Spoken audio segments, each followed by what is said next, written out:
Yeah, no, Dan, thank you again for coming on. We appreciate your time tonight. This group we just started about a month ago. A lot of us Yeah. we want to work in the industry. Some of us already do, and we want to learn from the best. And you're very valuable to the industry, and you're a great resource for sport manager worldwide. And we look forward to hearing from you tonight and what you have to provide to our listeners. Ryan, I appreciate it. And I like the poster you have over your right shoulder too. You're advertising. Good move. Thank you. Yeah, that's when I played football back in high school. So no, I'd always want to be presentable. So to get things started, Dan, if you can start off, I know you have a lot of experience, working with Major League Baseball teams. You have your own consulting firm. You work with SMWW. In a brief minute or two, can you kind of give us a rundown of, where you started off to where you are today? I know it may take a little more time, but just to give a brief synopsis for people who don't know about you. Sure. The sound quality and the visual. Okay. Can't do much with this face, but the quality is okay, right? Yeah, we're perfect. Perfect. Outstanding. Well, I got lucky. I started as a 20-year-old intern looking to get rid of 4 credit hours with sights on being a criminal prosecutor. And that internship, I always laugh, ended up being a 19-year internship. I worked with the White Sox for 19 years, elevated to assistant GM, director of baseball operations. Looking back, I wish I would have left the White Sox earlier. Probably would have been a little more well-rounded. I think one of the problems for all of you, if you stay with one place too long in baseball, you only know one way of doing things. Sure, they turn on the sprinklers a little higher, right? But I was really lucky. I got to live in my hometown, got to work for the White Sox, and then I made a gutsy move. I quit the White Sox. I went to work for the Cubs, where I was their vice president of baseball operations. I ended up working there for 6 months before going to the Dodgers as their GM. I inherited an absolute mess, and that was part of the appeal. I thought if I went there and fixed things, it would help my resume down the line. It would also give me a chance, credibility-wise, in the game. Luckily, we did a really good job. One thing I want to relay to everybody, it's all who you work with and who you work for. Cities are real important. It's important where you wake up. But I had great people working for me in Los Angeles. New owner, with a new owner usually comes change. The guy fired 193 people. I was number 2. To show you how warped he was, he fired the HR person first and then me. Not a good move. Then I went to the Mariners. I worked for the Mariners for 5 years. Had a blast, loved it. Again, picked people to work with, along with a city I adore. Then I was an agent for 5 years, and I'm thrilled that I did that. It really gave me, I would say, a better overall feel of the other side, how they were thinking, what they were doing. Then I went and worked for the Blue Jays for about 6 or 7 seasons as their top evaluator, special assistant to Alex Anthopoulos. And we parted ways at the end of the 18 season, more philosophical than anything. There was new management in place. Alex had left to go to the Braves, different people. I just wasn't into the way they did things. And admittedly, I was okay with not being there anymore. And now I do consulting. I get to have Wednesday nights off and hang out in Boulder with friends and family. And I'm doing consulting for the Field of Dreams movie site as we build a baseball softball complex, added a baseballism store, and we have the game on August 13th. So frankly, I've had a lot of fun. I traveled a lot, very diverse. I've done just about everything in the game, as many of you know that took the class. And I don't think there's anything wrong with being versatile if you're good at being versatile. Being mediocre at being versatile probably shortens your career, but being good at being versatile keeps you relevant, keeps you vibrant, and it gives you opportunities, which I've always felt is the most important thing. The more opportunities I had to impact a place, frankly, the more ability I had and the more options I had. So in short, that's 40 years in about 3 minutes. Thank you, Dan, for sharing. For those that didn't know, they know more about you now, and that's impressive. 40 years in 3 minutes. That's awesome. So for tonight, I just have a few questions I'm going to ask with our moderators, Andrew and Chris, and then for the last Yeah. 10 minutes or so, we're going to open it up to the rest of our discussion with our members here, and they're going to ask you a few questions. So for me, just to start off, we all dream of wanting to be a GM, and with your experience, what was the most difficult decision you had to make as a general manager with in your position with the Dodgers, or being in a special assistant or assistant general manager? The toughest decision. I think the toughest decisions are always the one you're the least prepared for, Ryan. They're usually regarding personnel. I think probably the biggest challenge I had as a general manager was when steroids were so prevalent, PED. And George Mitchell, the former senator, approached me to be part of the Mitchell report. And I realized that all my notes were going to get subpoenaed, and it was going to be a very different transparency to what I'd been doing. But frankly, I was anti-steroid, anti-PED, and it was probably therapeutic to be that transparent. But Ryan, I will say the hardest job you have as a supervisor, and I was talking to a really good friend about this on Saturday, it's managing people and managing their problems and their issues away from the workplace that really requires you to have a humanitarian streak and having an awareness streak that people aren't robots. And if you're good to people, they'll be good to you. The other thing, Ryan, is I never felt people worked for me throughout my career. I thought they worked with me. And as a result, I always tried to be conscious of the contrarian in the room and encourage multiple opinions. I never wanted anybody who was a sycophant. I wanted people who were maybe like-minded, but they didn't have to have my exact philosophy. I enjoyed having people who were different than me from different backgrounds. Awesome. Yeah, no, that definitely makes a lot of sense. I'm sure a lot of us have heard the same things. Kind of transitioning to another question I have. Due to COVID-19, a lot of us, even yourself, we're kind of all at a halt. We're not sure as to where to go. Even myself, you have different scenarios in your head, but what would be a piece of advice that you can recommend to the individuals on this video chat that you can recommend to them to kind of, have that positive mindset going forward, knowing that there will be opportunities in the future? Well, Ryan, I'll tell you what, COVID's affected everyone, not just all of you that are looking to get into the game. It's affected every single person, I would say, that are dealing with first world problems. Anyone that works in professional sports has been adversely affected. I'm here in Boulder. I just went to the farmers market, and multiple vendors were telling us how things were different. So my advice is pretty simple. When we walk out, when we escape from this, whenever it is, I don't want to politicize the virus, although my mask says vote. I think it's really important for all of you to recognize that jobs will still be out there. There's still 30 teams trying to win. They may not be hiring right now, but my guess is when the virus concludes at some point in the next, 12 months, whatever it is, I think those of you that are prepared to market yourself will be able to get jobs.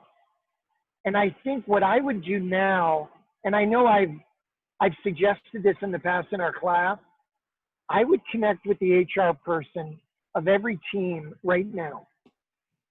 I would get yourself relevant. I would talk to them about what they look for in staff members, but then I would cultivate something that makes you a more unique choice than your competitors, whether it's a blog, whether it's a website, whether it's a Twitter feed or a LinkedIn feed that posts things that are relevant about the game that makes you appear on the surface to be a little bit more savvy and experienced than perhaps you're bringing to the table right now.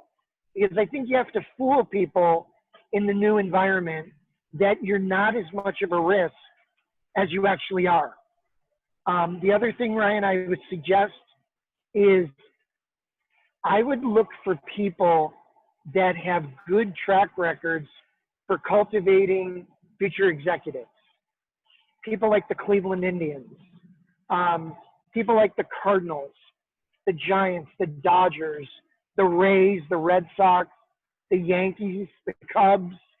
I would look for people who mentor well and don't give those, I think there's a lot of BS internships out there. And Ryan, I think the worst thing you can do is work for a logo instead of work for an individual.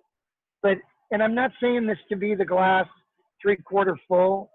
I think you're about to see in the next year the game aggressively try to take advantage of a new workforce and new hires. And I think those of you who are prepared for that are going to reap the benefits. Awesome. Yeah, no, that's great to hear. And I definitely agree with everything you're saying. I think we all, need that sort of, encouragement just because we're, of the unsure times, and we appreciate that.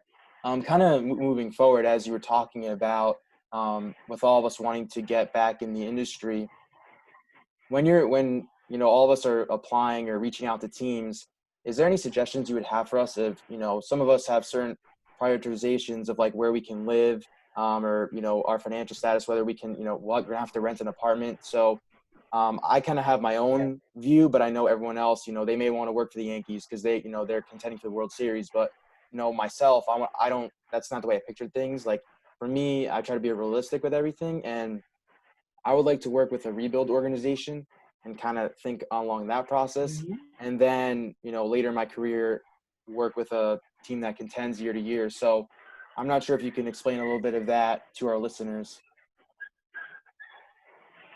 I think it's really important to figure out what you're good at and what motivates you. Because you're not going to make a lot of money in your first job. Right. Your first job is your building block, it's your foundation, and it allows you to get your next job.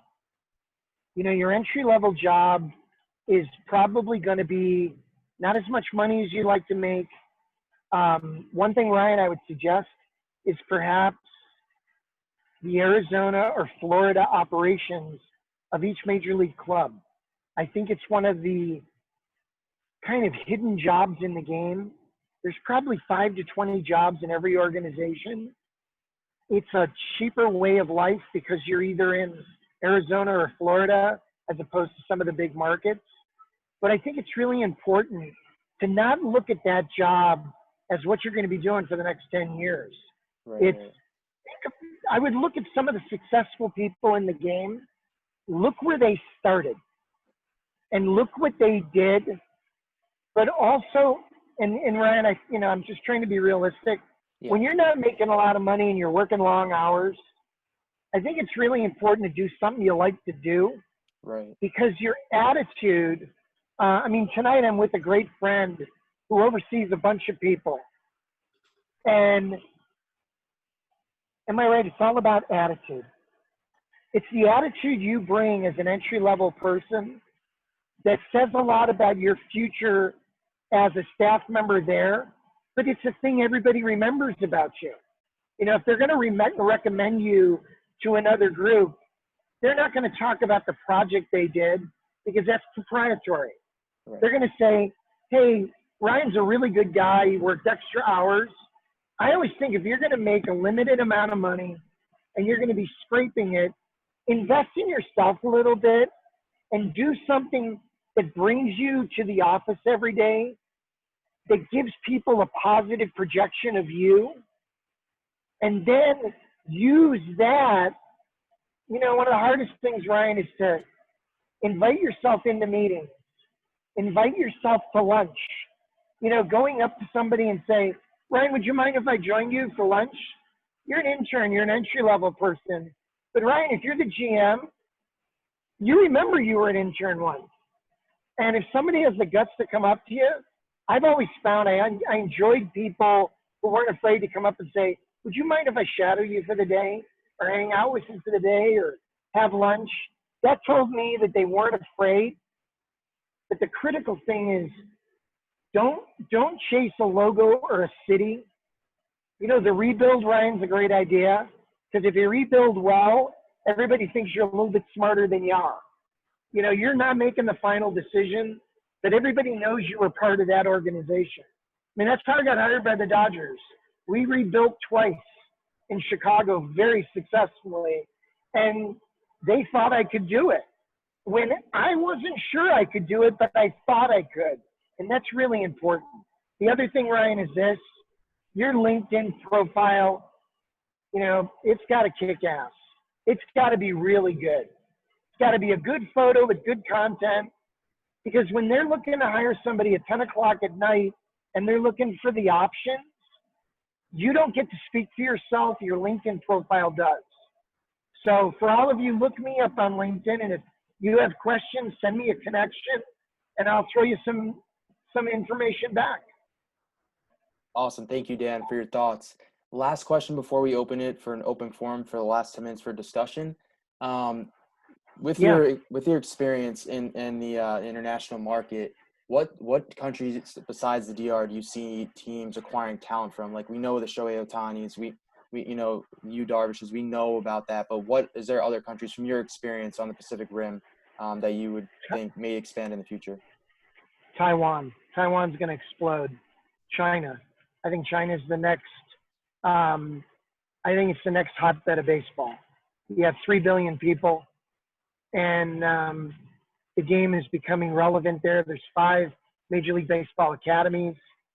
For me, Curacao, the Netherlands, and I think Germany. I also think South Africa is going to explode. And, you know, finally for me, I think, you know, Japan. Japan is so close to the big leagues now. And with the WBC being a real prevalent and exciting thing with the Olympics next year in Yokohama, I think more players than ever before are going to be playing in Japan. So those are the markets I would cultivate if I were any of you. Awesome. Yeah. And I'm not sure how much you've been watching the KBO, but with the KBO, as we're able to see that on ESPN, I watched it about 2 hours last night. Yep. Yeah. I think they're comparing it to like AA from what I've heard. I'm not exactly sure if that's correct.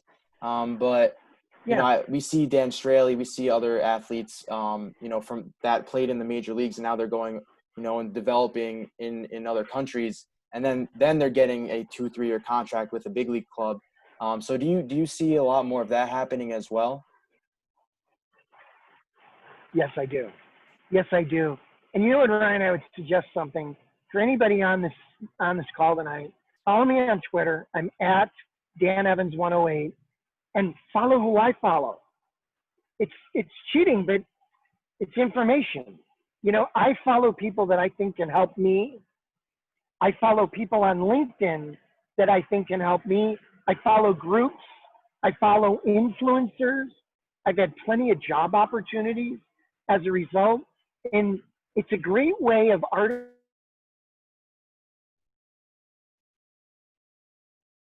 I think we may have lost Dan for a minute there. I'm back, Ryan. I'm back. No problem. I just lost you for a second there. No problem. But I think what you have to do is you have to cultivate your following. You have to do that. And the other part is I think the game is going global. 38% of players on 60-man rosters right now are international. And that's just going to grow even further.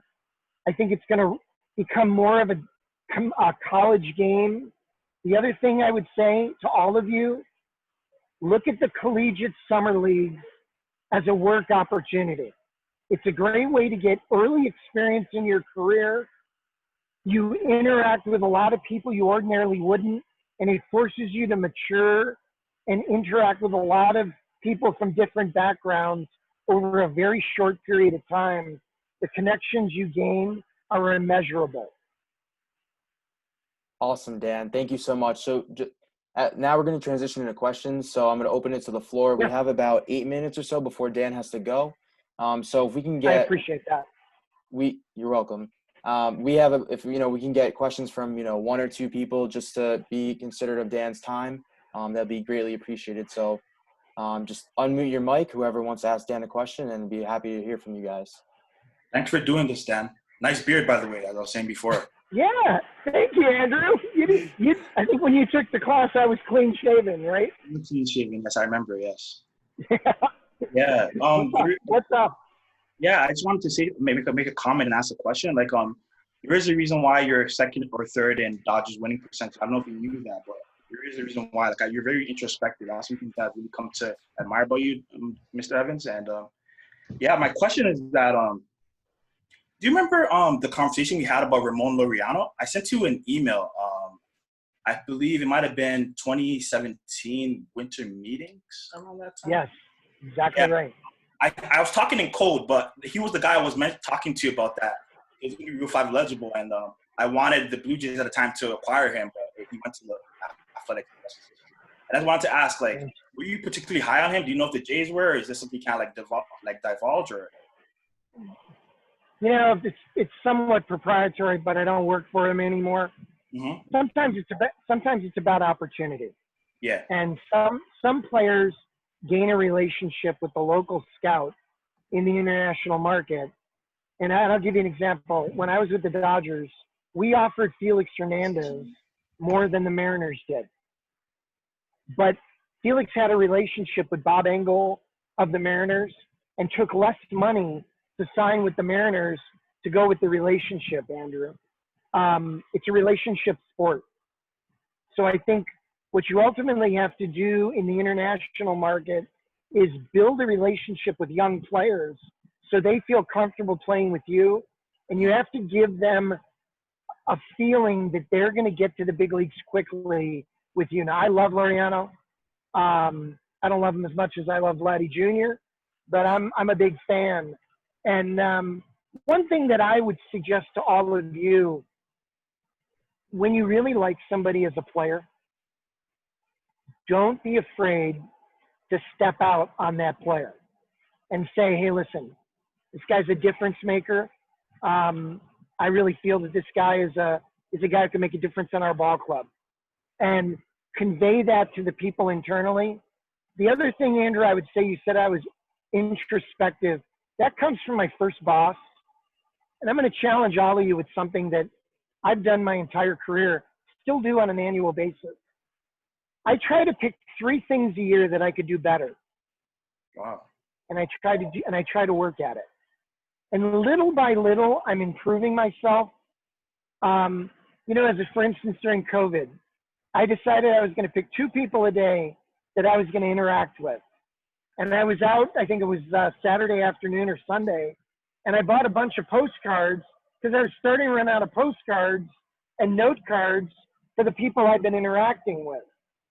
But I'm talking about interpersonal things, work skills, what can I do better work-wise on an annual basis? And Andrew, we're all flawed. We all have things we do well and things we'd like to do better.